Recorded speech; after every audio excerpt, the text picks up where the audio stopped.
Hello, everyone, and welcome to Brown Bag Lunch. I am Laura Collins, the Athlete Psychotherapist. It's really lovely to have you here. If you're listening live or if you're listening in the replay, we're just so honored to have you here today. Please, whether you're live or afterwards, long afterwards, any questions or comments that come up, please don't be shy. Put them in the chat. We'd love to keep these conversations going long after lunch is over. Today, with me in the kitchen, I am super excited for my guest today. I'm a super fan of this incredible human being, Kirsten Jones, author, podcaster, award-winning podcaster, mental health performance coach. And this is her book. Everyone, please go get it. Author of Raising Empowered Athletes. This was my Bible, my first year of being a parent to a basketball athlete a couple years ago and had to navigate. I came from individual sports as an elite gymnast and divers to go into the world of team sports. I don't have to tell you all who understand that. I needed some guidance, and this was the book that helped me through it. So, Kirsten Jones, thank you so much for being here. Oh, it's my pleasure. It's so fun to be with you. I love always connecting with you and your energy. Same. And not for nothing, everybody, but you're going to see me fanning, and I just don't care. But this is real, folks. Hot flashes are real. So we are all family now. That's Congratulations. right. Um, So let me see the chat just in case, and bear with me because I'm still pretty new to all of the, oh, here, comments. That's private. There we go. Um, but today we're going to be talking about the art of resilience. And Kirsten and I, we talk a lot about the different versions of resilience with its athletes, parents, guardians, coaches. So there's a wide variety of where this conversation could go today. I guess to kick it off, Kirsten, I want to go to you because you are literally helping to bring resilience, like either mindset, simple tools. You yourself are building your own resilience for yourself, for your children, your son, who is an athlete as well.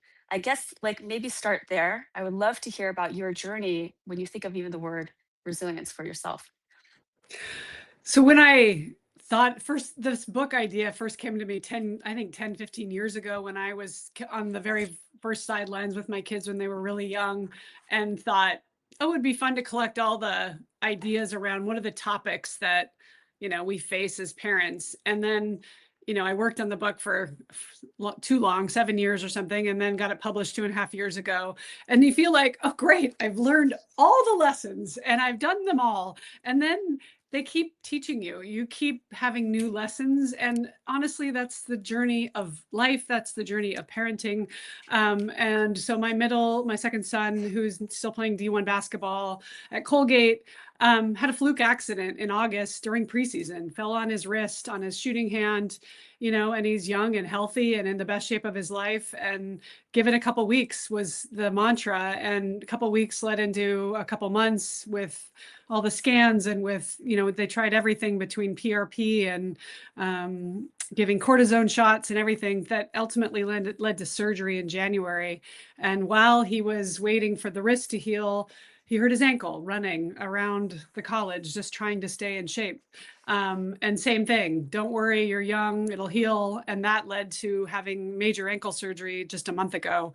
And so life is what happens when we start making plans, right? And parents who are going through this, athletes who are going through this, you always say, oh, it's fine, and I'll be through this. But when you're in the middle of one of these, and when I work one-on-one with athletes, it's always easy. Our brains are so powerful, and what is beautiful is there's a study that was done a long time ago, but I always think of it, which is if two people, one wins the lottery and the other one is in a major car accident and can never walk again, who's happier in 6 months? And of course you assume, well, the person who won the lottery, right? Well, what happens to our brains is over time, everything normalizes.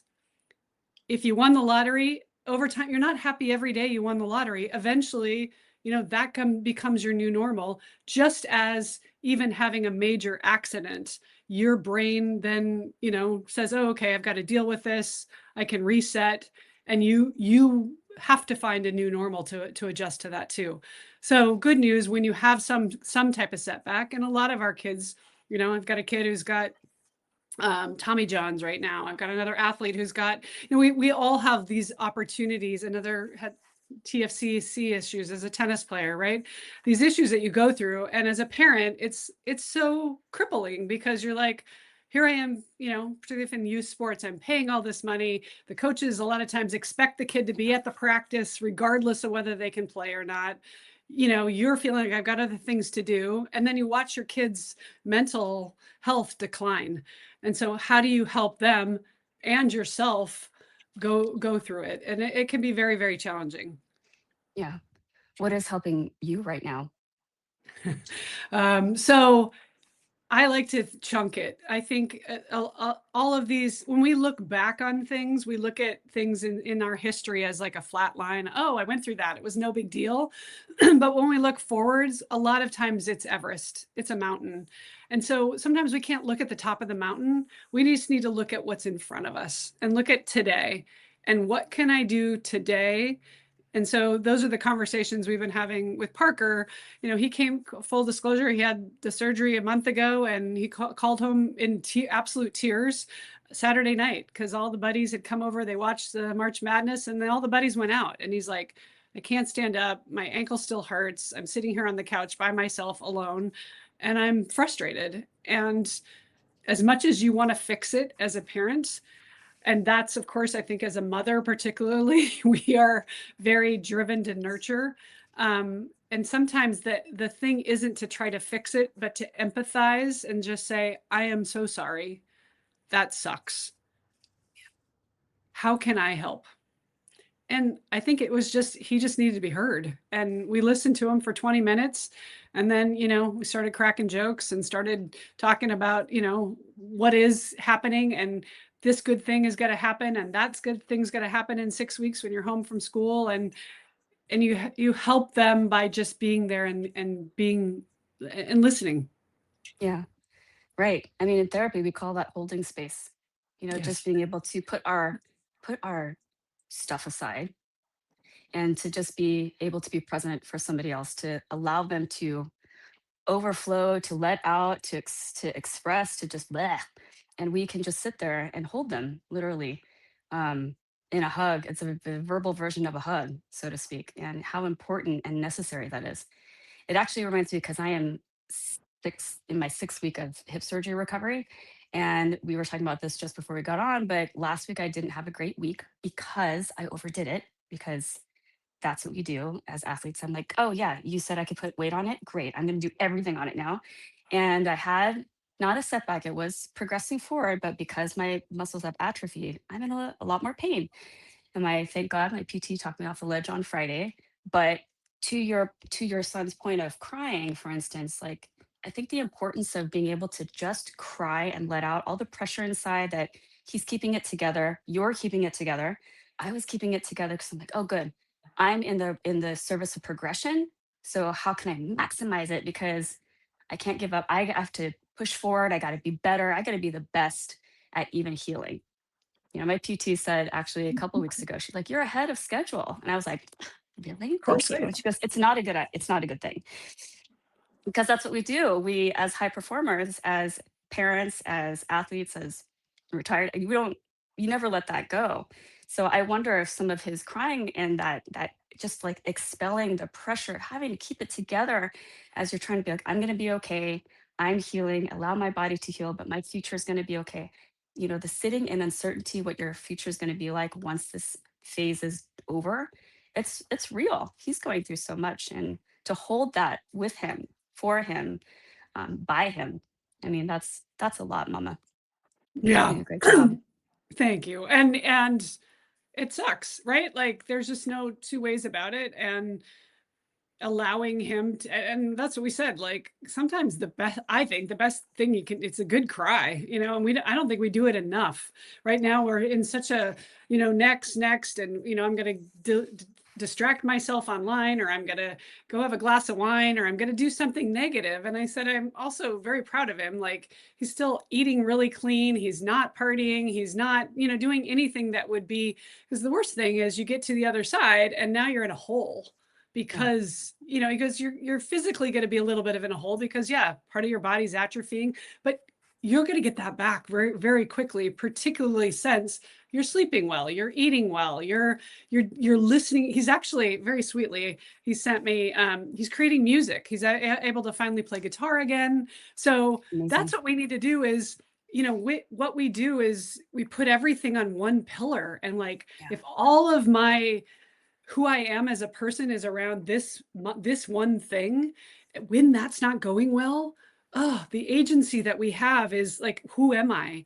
But he actually has been creating his little SoundCloud channel, and he's been putting it out. And he's like, Mom, all these friends of mine are telling me I should put out an album. And you know, who knows what his future is? And sometimes that's life going, okay, like create something else. And when I think we're better when we're creating than when we're consuming.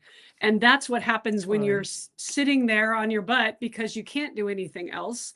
Is you have to, you're just, I'm just consuming. I'm feeling, out of shape and depressed. And okay, what can I do to create? And it's art, it's music, it's, what writing, what are the things that, if you have an athlete that's going through a rough time, they probably have another outlet that I had another athlete, and she was a painter when she was young. And I said, so when's the last time you painted? She's like, oh, I don't know. And I was like, what if you're actually Georgia O'Keeffe, but you haven't been doing the work? And she was like, her whole demeanor changed. And she was like, oh, I didn't even think of that, and maybe you're not going to be Georgia O'Keeffe. But the point is, finding other things that light you up, because that can be as healing.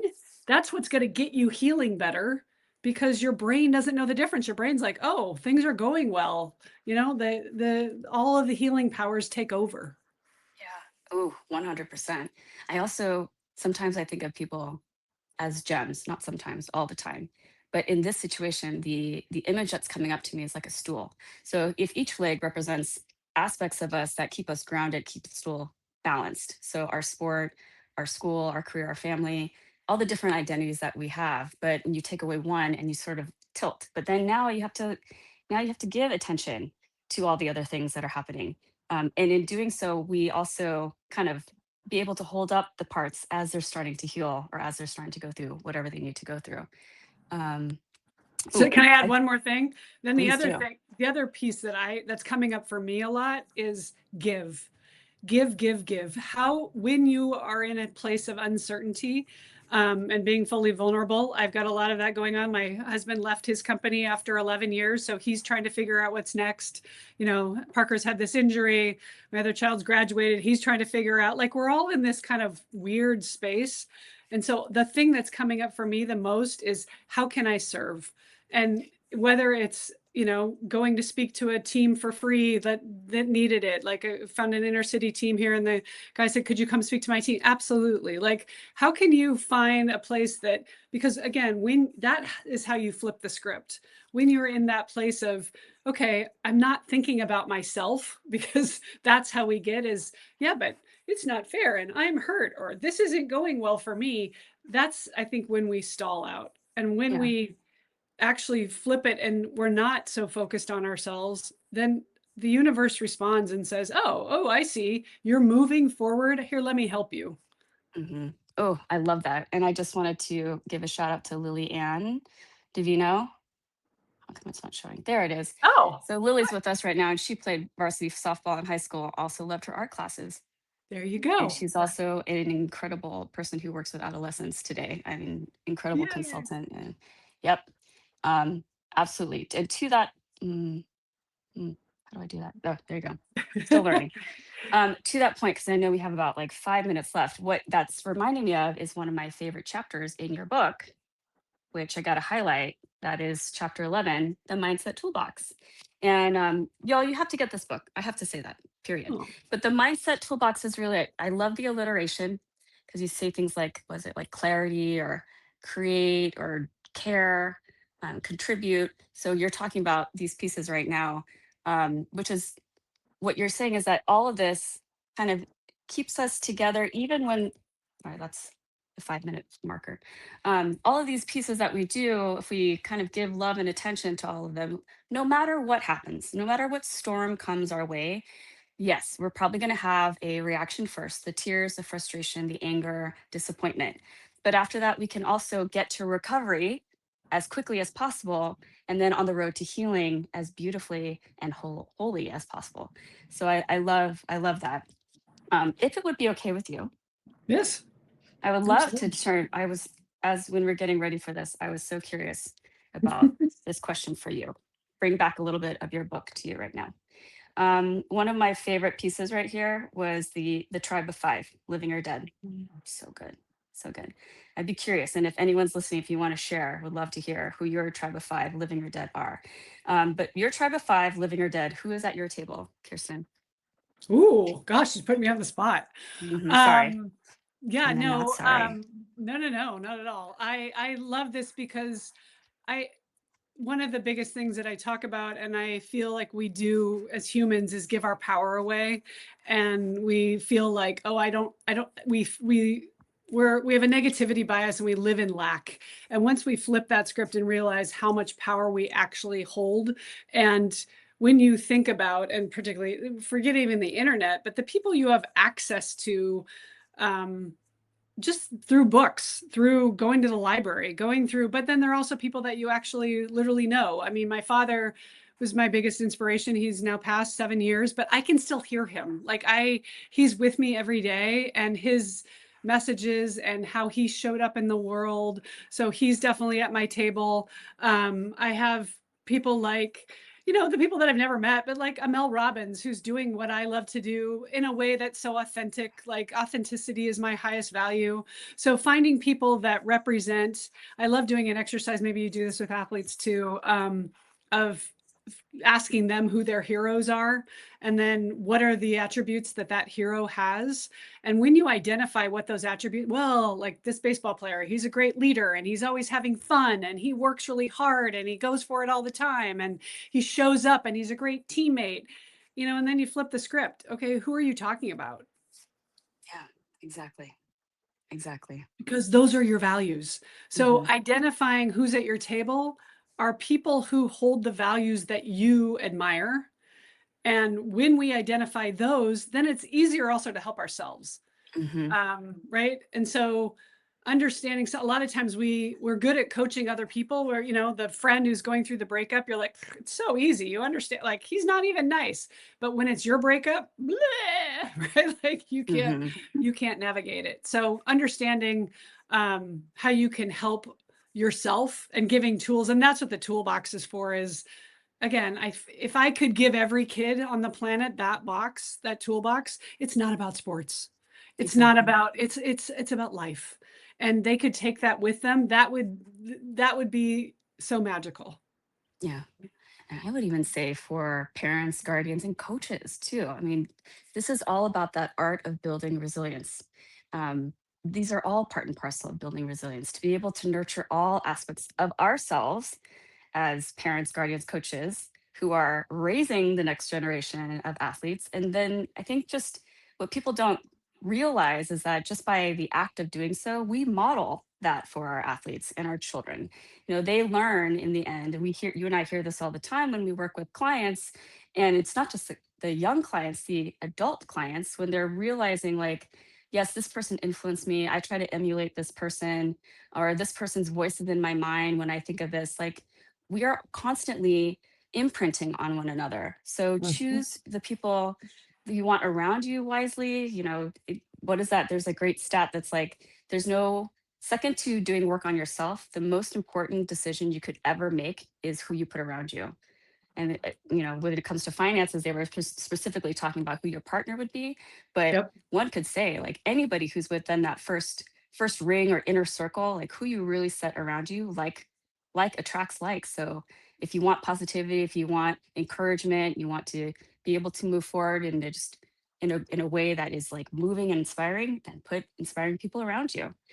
And do the Um, opposite. If you have an emotional vampire around you, even if they're a family member, you need to cut the cord. yeah. And I know that sounds impossible to do, but when we protect our own energy, we can't we're in love and fear all the time. We've got to choose. And if I'm getting sucked into fear because I got the negativity of somebody who they're saying they have my best interests, but they're just, oh, that's never going to happen. Oh, you're never going to be able to do that. Oh, that's not possible. You need to get them out of your energy, because those, and put the 5 people in that are serving you, that are cheering for you. I mean, I picture the stadium, like who is in that stadium? Who is at that table? That's like, they're your anchors, they're your cheerleaders, they're the people that give you the support.